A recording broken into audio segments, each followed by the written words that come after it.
இந்த நேரத்திற்கான தலைப்புச் செய்திகளை பார்க்கலாம்.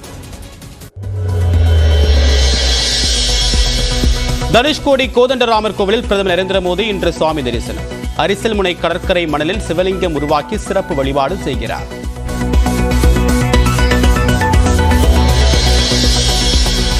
ராமேஸ்வரம் அக்னி தீர்த்த கடலில் புனித நீராடி ராமநாத சுவாமியை வழிபட்ட பிரதமர் நரேந்திர மோடி.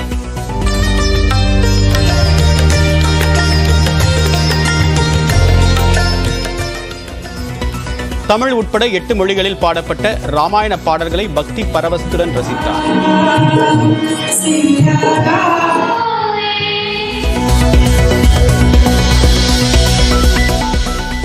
ஸ்ரீரங்கம் கோவிலில் ரங்கநாதரை வழிபட்டார் பிரதமர் நரேந்திர மோடி.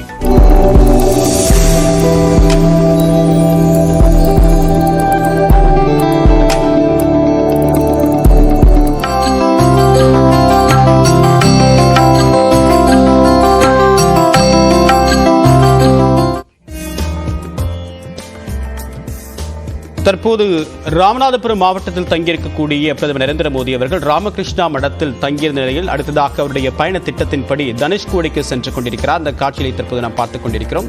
தனுஷ்கோடி அரிசல்முனைக்கு சென்று பூஜை செய்ய இருக்கக்கூடிய பிரதமர் தற்போது பொதுமக்களை பார்த்து கையசைத்தவாறே சென்று கொண்டிருக்கக்கூடிய இந்த காட்சிகளை பார்த்துக் கொண்டிருக்கிறோம்.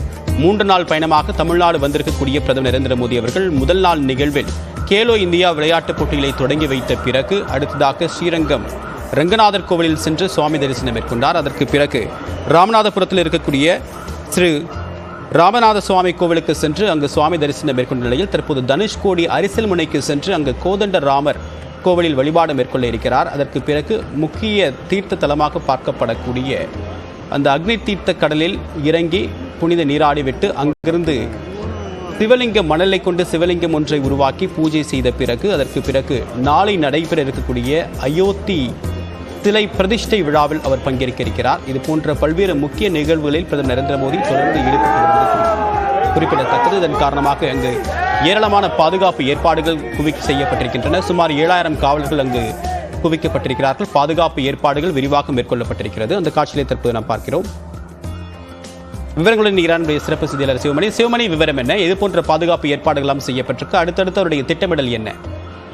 நிச்சயமாக 2 நாள் பயணமாக ராமேஸ்வரம் வந்திருக்கக்கூடிய பிரதமர் நேற்றைக்கு ராமேஸ்வரம் ராமநாத சுவாமி கோவிலில் சென்று வழிபட்டார். அங்கே இருக்கக்கூடிய ராமாயண பல்வேறு மொழிகளில் நடந்த ராமாயண கலாகாட்சேப நிகழ்ச்சிகளிலும் கலந்து கொண்டார். இந்த நிலையில ராமகிருஷ்ண மடத்தில் நேற்று தங்கியிருந்த அவர் இன்றைக்கு அங்கிருந்து புறப்பட்டு இன்னும் சற்று நேரத்தில் தனுஷ்கோடி வந்து அடைய இருக்கிறார். தனுஷ்கோடி பகுதியை தாண்டி அரிச்சல் முனை அப்படிங்கிற பகுதி, எந்த பகுதியில் இருந்தா ராமர் பாலம் கட்டி இங்கிருந்து சீதையை மீட்பதற்காக மன்னார் வளைகுடா பகுதிக்கு சென்றதாக ஐதீகம். இந்த சூழலில் அந்த பகுதியை பார்வையிடக்கூடிய பிரதமர் அங்கேயே கடலில் குளிக்க இருக்கிறார். அங்கு தொடர்ந்து அங்கே சிறப்பு பூஜைகள் செய்யாத கடல் மணலில் லிங்க உருவம் செய்து அங்கேயே பூஜை செய்ய இருக்கிறார். தொடர்ந்து கோதண்டராம சுவாமி கோயில், அங்கிருந்து 12 கிலோமீட்டர் தொலைவில் இருக்கக்கூடிய கோதண்டராம சுவாமி கோவில், இந்த கோவில் அப்படிங்கிறது ராவணனின் தம்பி விபீஷணன் கட்டிய கோயிலாக பார்க்கப்படுகிறது. அந்த கோவிலில் சிறப்பு பூஜைகள் செய்து வழிபடுகிறார். பின்னர் இங்கிருந்து வரக்கூடிய வழிகளில் பொதுமக்கள், அவருக்கு ஏராளமான பொதுமக்கள் அவரை பார்த்து கையசைக்கூடிய பூக்களை தூவக்கூடிய நிகழ்வுகள் நடக்க இருக்கிறது. தொடர்ந்து இங்கிருந்து அவர் சாலை மார்க்கமாக ராமேஸ்வரம் வந்தடைந்து அங்கிருந்து மதுரை செல்ல இருக்கிறார். பாதுகாப்பு ஏற்பாடுகள் எப்படி செய்யப்பட்டிருக்கு? நிச்சயமாக, அதாவது பாதுகாப்பு ஏற்பாடுகளை பொறுத்த வரைக்கும் சுமார் 4000க்கும் மேற்பட்ட போலீசார் பாதுகாப்பு பணியில் ஈடுபட்டிருக்கிறாங்க. ஏடிஜிபி தலைமையில, தென்மண்டல ஐஜி நரேந்திரன் நாயர் தலைமையில 4000க்கும் மேற்பட்ட போலீசார் பாதுகாப்பு பணியில் ஈடுபட்டிருக்கிறாங்க. இந்த பகுதி அப்படிங்கிறது முழுமையாக தீவு பகுதியாக இருக்கிறது. தனுஷ்கோடி அரிச்சல் முனை கோதண்டராமர் கோவில் இருக்கக்கூடிய பகுதி அப்படிங்கிறது முழுமையாக 2 பகுதியிலும் கடல் நடுவுல சாலை, இந்த கோவில் இருபுறமும் கடல் அப்படிங்கிற சூழல் இருக்கிறது. இந்த சூழல்ல கடலோர காவல் படையினர், இந்திய கப்பல் படையினர் உள்ளிட்டோரும் பாதுகாப்பு பணியில் ஈடுபட்டிருக்கிறாங்க. பிரதம மந்திரியினுடைய சிறப்பு பாதுகாப்பு படையினர் அந்த பகுதியிலேயே முகாமிட்டு முழுமையாக பாதுகாப்பை உறுதி செய்யக்கூடிய நிகழ்வு அப்படிங்கிறது நடைபெற்றிருக்கிறது. ராமேஸ்வரத்திலிருந்து சுமார் 20 கிலோமீட்டர் தொலைவில் இருக்கக்கூடிய இந்த பகுதி முழுமையாக அவர்களுடைய கட்டுப்பாட்டில் கொண்டு வரப்பட்டிருக்கிறது.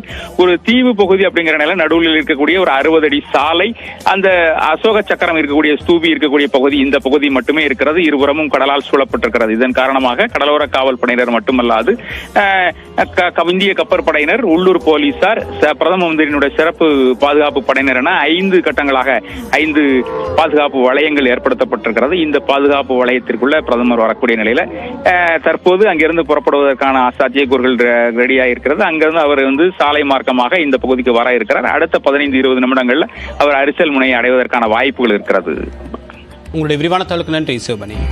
அடுத்ததாக பிரதமர் நரேந்திர மோடியுடைய பயணம் தொடர்பாகவும் அவர் பல்வேறு கோவில்களுக்கு சென்று வழிபாடு மேற்கொள்வது தொடர்பாகவும் கடந்த 2 நாட்களாக சிறப்பு நேரலை நியூஸ் 18 தமிழ்நாடு மேற்கொண்டு வருகிறது. அந்த வகையில் இன்று கோதண்டராமர் கோவிலுக்கு பிரதமர் நரேந்திர மோடி அவர்கள் சென்று கொண்டிருக்கிறார். இந்த கோவிலுடைய முக்கியத்துவம், வரலாற்று பின்னணி தொடர்பாக பேசுவதற்காகவும் அயோத்தி ராமர் கோவில் திறப்புக்கும் கோதண்டராமர் கோவிலுக்கும் தனுஷ்கோடிக்கும் என்ன தொடர்பு என்பது தொடர்பாக ஒரு விரிவான விளக்க உரையை வழங்குவதற்காக ஆன்மீக சொற்பொழிவாளர் திரு வெங்கடேஷ் நம்முடன் இணைகிறார். பேசலாம் சார். வணக்கம். வணக்கம் சார். நியூஸ் 18 நேயர்களுக்கும் என்னுடைய வணக்கம். கோதண்டராமர் கோவிலுடைய சிறப்பு என்ன? பிரதமர் நரேந்திர மோடி அவர்கள் 3 முக்கிய கோவில்களுக்கு சென்றிருக்கார். 3வது கோவில் தான் இன்னைக்கு கோதண்டராமர். இது ராமாயணத்துல எந்த மாதிரியான முக்கிய இடம் பிடிச்சிருக்கு? இதனுடைய பின்னணி என்ன? நிச்சயமாக ராமர் இலங்கைக்கு போய் சீதையை மீட்டு கொண்டு சீதையோடு சேர்ந்த ராமருக்கு தான் அயோத்தியில ஸ்ரீ சீதாராம பட்டாபிஷேகம் என்று நடைபெற்றது. அப்ப சீதையை போய் ராமர் மீட்பதற்கு முக்கிய கட்டம் எங்கன்னா, அங்கிருந்து சேது பாலத்தை கட்டி ராமர் இலங்கைக்கு செல்கிறார். இலங்கைக்கு போய் தான் சீதையை மீட்கிறார். அந்த சேது பாலத்தை ராமர் கட்டத் தொடங்கிய இடம்தான் இப்போது நம்முடைய பிரதமர் அங்கேதான் சென்று கொண்டிருக்கிறார். இதை நம்ம தமிழ்ல தொண்டரடி பொடியாழ்வார் அவருடைய திருமாலை என்ற நூல்ல அற்புதமா பாடுறார். குரங்குகள் மலையை நூக்க குளித்துத்தாம் புரண்டிட்டு ஓடி தரங்க நீர் அடைக்கலுற்ற சலமிலா அணிலம் போலேன்னு இது தொண்டரடி பொடியாழ்வாருடைய பாசுரம். குரங்குகள் மலையை நூக்க, வானரர்கள் எல்லாம் கற்கள் பாறைகள் இதையெல்லாம் கொண்டு கடலிலே சேர்க்க, அதை ஒவ்வொன்றாக அடுக்கி கொண்டு வர, அப்ப ஆழ்வார் எவ்வளவு அழகான ஒரு விஷயம் சொல்கிறார் பாருங்கள். நம்ம பொதுவாக இதை வேடிக்கையா சொல்லுவோம், அணில் முதுகுல ராமர் என்ன கோடு போட்டாரான்னு. அதை ஆழ்வார் எந்த கோணத்துல பாக்குறாருன்னா, அந்த குரங்குகள் அதால ராமனுக்கு என்ன தொண்டு செய்ய முடியுமோ செஞ்சது. கடல்ல கொண்டு போய் பாறைகளை இட்டது. அணில் ஒன்று என்ன பண்ணித்தான், அது கடல்ல போய் தன் முதுகை நனைத்து அந்த நனைந்த முதுகோடு கடற்கரை மணல்ல புரண்டு அந்த மணலை கொண்டு போய் அந்த பாறைகள் மீது செலுத்தியதான். ராமன் கூப்பிட்டு கேட்டானா, நீ என்ன பண்றேன்னு கேட்டானா, அடியனால முடிஞ்சது இவ்வளவுதான் பண்றேன்னு அந்த அணில் சொன்னதான். ஆழ்வார் என்ன பாடுறார், அந்த அணில் கூட அதால முடிஞ்ச ஒரு தொண்டு செய்தது, அடியன் மனித பிறவி எடுத்து அந்த கைங்கரியம் இறைவனுக்கு செய்ய முடியவில்லையே என்று இயங்குகிறார். அப்படி அந்த சேது பாலம் என்பதை ராமன் அமைத்தான். அதை ஏன் அமைத்தான் என்றால் அதையும் ஆச்சாரியர்கள் ரசித்து சொல்கிறார்கள். ராமனுடைய திருவடி துகள் கல்லாக இருந்த ஒருத்தி மீது பட்டது. அவள் அகலிகை என்று தூய பெண்ணாக மாறினாள். அப்போ ராமன் திருவடியிலேருந்து ஒரு துளி துகள் பட்டாலே ஒருவருக்கு சாப விமோச்சனம் கிடைக்கிறது என்றால், கலியுகத்தில் நாமெல்லாம் நிறைய பாபம் பண்ணியிருக்கோம். நம்முடைய எல்லா பாபமும் நீங்க என்ன வழின்னா, மொத்த ராமனுடைய திருவடிப்பட்ட மண்ணையும் எடுத்து அதை ஒரு சேது பாலமாக என்று வானரர்கள் கட்டி வைத்தார்கள். அந்த சேது தரிசனம் செய்தாலே நம்முடைய எல்லா பாபங்களும் நீங்கும்னு சொல்லப்படுகிறது. அதனாலதான் அந்த சேது தரிசனம், சேதுவிலே நீராடுதல், அது நம்முடைய எல்லா பாபங்களையும் போக்க வல்லது. மேலும் அந்த இடத்துல தான் விபீஷணனுக்கு ராமர் பட்டாபிஷேகம் செய்த ஒரு கோவில். அந்த கோவிலை விபீஷணன் ஏற்படுத்திய கோவில் என்று சொல்வார்கள், கோதண்டராமர் கோவில். அங்கேயும் பிரதமர் செல்ல உள்ளார். அது இறைவன் பக்தர்களுக்கு செய்யக்கூடிய அருளை காட்டுகிறது. அது இலங்கையில ராவணனை வதம் செய்த பிறகு ஏன் அங்க பட்டாபிஷேகம் செய்யாம இங்க செய்யறாரு? அதுதான் நல்ல கேள்வி. அதைத்தான் சொல்ல வந்த, நீங்க அருமையாக அந்த கேள்வி கேட்டீங்க. விபீஷணன் ராமன்ட்ட சரணாகதி செய்தது சேத்துக்கரையில, பாரத தேசத்துல. அப்போ நியாயப்படி நீங்க கேட்குறபடி என்ன செய்யணும், சரிப்பா வாப்பான்னு அவனை ஏத்துக்கிட்டு இலங்கைக்கு போய் ராவணனை வீழ்த்திட்டு அப்புறம் இவருக்கு பட்டாபிஷேகம் பண்ணணும். இவர் இங்கேயே வச்சு ஏன் பண்ணார்னா, பக்தனுக்கு அனுகிரகம் பண்ணணுங்கிறதுல இறைவனுக்கு அவ்வளவு துடிப்பான். அதுவும் விபீஷணன் அங்கிருந்து சரணாகதி பண்றான், ராமன் தான் கத்தின்னு வந்துட்டான்.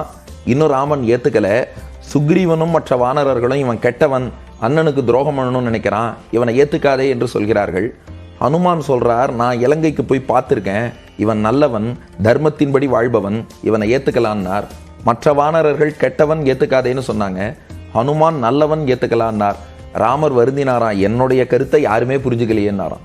இல்லையே, நல்லவன் ஏத்துக்கலான்னு ஹனுமான் சரியா தானே சொன்னார்னா, ராமன் சொன்னானா, அது இல்ல, நல்லவனோ கெட்டவனோ நம்மை நாடி வந்தால் அவனை ஏற்றுக்கொள்ள வேண்டும். அவன் நல்லவன் கெட்டவன்கிறதெல்லாம் அப்புறம், என்னை நம்பி அவன் வந்துட்டான், ஒரு காலே சரணாக அடைகின்றார்க்கும் உனக்கு அடிமையாகின்றேன் என்கின்றார்க்கும் அறுக்காதே அனைவருக்கும் அனைவராலும் அஞ்சேல் என்று அருள் சுரப்பன்.